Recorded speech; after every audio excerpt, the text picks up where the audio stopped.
السلام علیکم بزرگوں، دوستوں، بچوں۔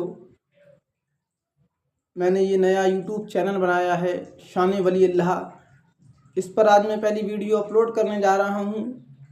میں نے یہ چینل شان ولی اللہ نام سے اس لیے نہیں بنایا کہ صرف میں اس پر ولیوں کی ہی ویڈیو اپلوڈ کروں، بلکہ دینی نالج و جانکاری میں جتنی میرے پاس نالج ہے میں بہتر سے بہتر کر کے آپ لوگوں کو بتانے کی کوشش کروں گا۔ تو میں نے سوچا سب سے پہلے کیوں نہ اللہ نے جنہیں دونوں جہان کا مالک بنا دیا، حضور محمد صلی اللہ علیہ وسلم کی شان میں بیان کروں، میں کیوں نہ آقا کے معجزے آپ کو بتاؤں۔ تو پہلی ویڈیو میں آپ صلی اللہ علیہ وسلم کے آپ کو 2 معجزے بتاؤں گا۔ یا آپ نے سنا ہوگا حضور صلی اللہ علیہ وسلم کا شق القمر کا معجزہ، کہ کس طرح سے سرکار نے چاند کے 2 ٹکڑے کر دیے۔ ابو جہل جو سرکار دو عالم صلی اللہ علیہ وسلم سے دل میں حسد رکھا کرتا تھا، جو گینہ اور عداوت آقا سے رکھا کرتا تھا، اس ابو جہل کی جانکاری میں یمن کا ایک شخص تھا حبیب یمنی۔ اس حبیب یمنی کو ابو جہل نے بلایا اور کہا تم محمد کو سمجھاؤ تاکہ محمد تمہاری بات مان لیں، تمہارا مکے والوں پر بہت احسان ہے۔ اور حضور صلی اللہ علیہ وسلم کو یہ دعوت دی گئی کہ تم احد کی پہاڑی پر آ جاؤ۔ تو آپ صلی اللہ علیہ وسلم اس دعوت کے متعلق احد کی پہاڑی پر پہنچے، اپنے ایک صحابی حضرت ابو بکر صدیق رضی اللہ تعالیٰ عنہ کو ساتھ لے کر۔ وہاں پر حبیب یمنی بھی موجود تھا۔ حبیب یمنی نے کہا محمد ہم نے سنا ہے کہ تم نے نبی ہونے کا دعویٰ کیا ہے، اگر تم نبی ہو تو کچھ معجزہ دکھا سکتے ہو کیا؟ سرکار نے ادھر سے جواب یہ دیا کہ جو تم چاہو وہی معجزہ ہوگا۔ حبیب یمنی نے یہ شرط رکھی کہ ایک معجزہ یہ ہے کہ تم جو سامنے 14ویں کا چاند چمک رہا ہے محمد، اس کے 2 ٹکڑے کر دو، اور ان ٹکڑوں میں اتنا فاصلہ ہو ان کے درمیان کہ اس میں احد کی پہاڑی نظر آنے لگے۔ حضور صلی اللہ علیہ وسلم خاموش ہوئے، فوراً ہی اللہ کے رسول پر وحی نازل ہوئی، کہا میرے محبوب تم کیا سوچتے ہو؟ تم اپنی انگلی کا اشارہ کرو، جیسا حبیب یمنی چاہتا ہے ویسا ہی ہو جائے گا۔ سرکار نے اپنی انگلی کا اشارہ کیا، چاند کے 2 ٹکڑے ہو گئے، اور دونوں کے درمیان اتنا فاصلہ ہوا کہ اس میں احد کی پہاڑی نظر آنے لگی۔ حبیب یمنی یہ دیکھ کر حیران ہو گیا، اور آقا نے فرمایا کہ جو تمہارا دوسرا مدعا ہے، یا دوسرا جو سوال ہے، جو تم معجزہ دیکھنا چاہتے ہو، وہ مجھ سے مت پوچھو، بلکہ تم اپنے گھر واپس چلے جاؤ، اور جب تم گھر پہنچو گے اپنے، تو تمہیں تمہارے سوال کا جواب مل جائے گا۔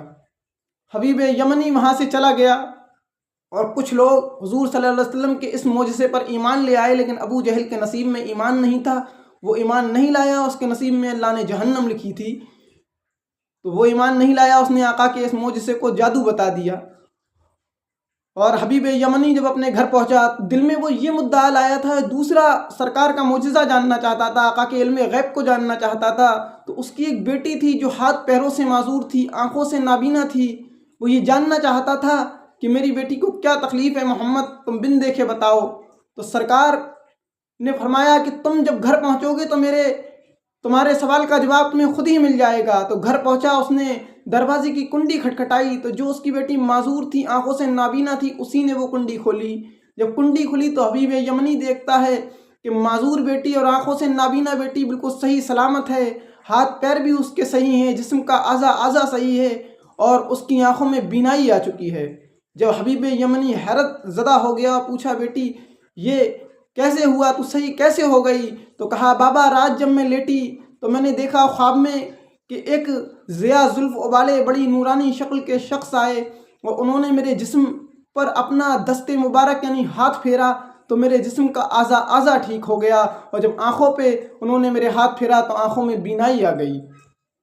یہ سن کر حبیب یمنی سجدے میں گر گیا، اور فوراً ہی کلمہ طیبہ پڑھ لیا، ایمان بالا ہو گیا۔ یہ حضور صلی اللہ علیہ وسلم کی شان ہے کہ آقا انگلی کا اشارہ کریں تو چاند کے ٹکڑے ہو جائیں، آقا دلوں کے راز جان لیں، آقا انگلی کا اشارہ کریں تو سورج دوبارہ سے پلٹ آئے، آقا ابو جہل کی مٹھی میں بند کنکروں سے کلمہ پڑھا دیں، آقا چاہیں تو اپنی انگلیوں سے چشمہ بہا دیں۔ حضور صلی اللہ علیہ وسلم کی شان اللہ نے تمام نبیوں میں سب سے اعلیٰ و بالا اور سب سے نرالی رکھی ہے۔ آپ امام الانبیاء صلی اللہ شاہ رسالت ہیں، شہ کون و مکاں ہیں، آپ محبوب داور ہیں۔ میرے آقا کی شان جتنی کی جائے اتنی کم ہے۔ کیا خوب کہا ہے کسی شاعر نے، زمزموں کو سر و تسنیم نہیں لکھ سکتا، یا نبی آپ کے نام کی تعظیم نہیں لکھ سکتا، اور میں 7 سمندر نچوڑوں راحت تو آپ کے نام کی ایک میم نہیں لکھ سکتا۔ تو دوستو میں اب الوداع لیتا ہوں، اور انشاءاللہ ایسے ہی بہتر سے بہتر ویڈیو اور کچھ ولی اللہ کی شان میں درگاہوں کے بلاگ بناؤں گا، اور آپ کو جانکاری دوں گا کہ کس ولی کو اللہ نے کیا مراتب عطا کیے، اور کون سا ولی کہاں سے آیا، اور کس طرح سے دین پھیلایا ہندوستان کے اندر۔ انشاءاللہ آپ لوگ مجھے سبسکرائب کریں اور سپورٹ کریں، بیل آئیکن بھی دبائیں۔ انشاءاللہ میں آگے پھر ملوں گا۔